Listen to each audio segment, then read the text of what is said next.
Realizing that their purpose was much bigger inspired them to set up a business that would be a footprint defining their journey on this planet.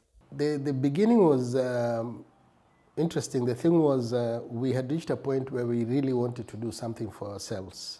We wanted an activity that was going to keep us occupied, but also create generational wealth.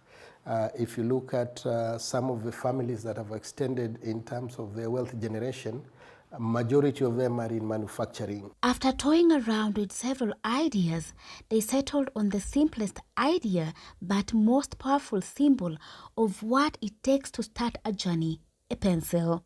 Pencils came as an idea, and we thought that with pencils, raw materials are easily available, cheap and obtainable.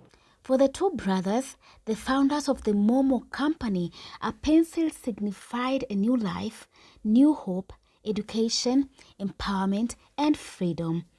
Driven by this symbol, they started manufacturing pencils using old newspapers, and they felt that pencils should do more than just write. We manufacture eco-friendly pencils made from 100% recycled newspapers. We're recycling, we're reusing, and we're reducing to save the environment. Those are the 3 R's. A lot of newspapers end up in landfills, and when newspapers decompose, they are the worst pollutants. Momo Pencils get newspapers from households and newspaper vendors near its facility here in Nairobi. Our production process, everything is done locally. The only thing that we import is the graphite. The lead is not available locally. That's the only thing that we import from outside, but newspapers are available. And you see, we have no waste in our process. There is no wastage in terms of chemical outputs or harmful effects to the environment compared to other big industries. And in the process, we also don't, even water, we don't use water which is wasted. So it's a process that is 100% in terms of the environment, 100% environment friendly. Globally, we cut down 82,000 trees every year to produce 14 billion traditional wooden pencils. And by using newspapers to make pencils, they are also saving on trees. Climate change is everywhere, and the environment is like the buzzword. So anyone who contributes, we're playing a very small role. Our role is still very small. But if people get together and do such small things, then eventually we will start seeing changes.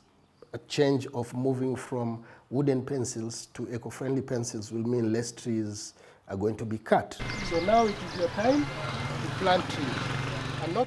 And with every school visit, they bring tree seedlings so that every child can plant a tree.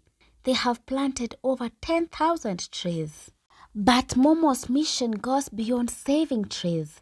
So far, they have donated more than 50,000 pencils. So through the pencil, we advocate and do tree planting. This is our own initiative that we do. We go to schools, donate pencils. Poverty and marginalization creates challenges for quality education. There are people who 15 shillings for a pencil is nothing. They lose that every day. They don't feel it. But there's somebody who will use a 10-shilling pencil until it's this small because they can't afford, they don't know where the next pencil is going to come from. So if we can give you hope through our pencil, then we feel that we'll have achieved one of our visions, that is to really change the world through the pencil.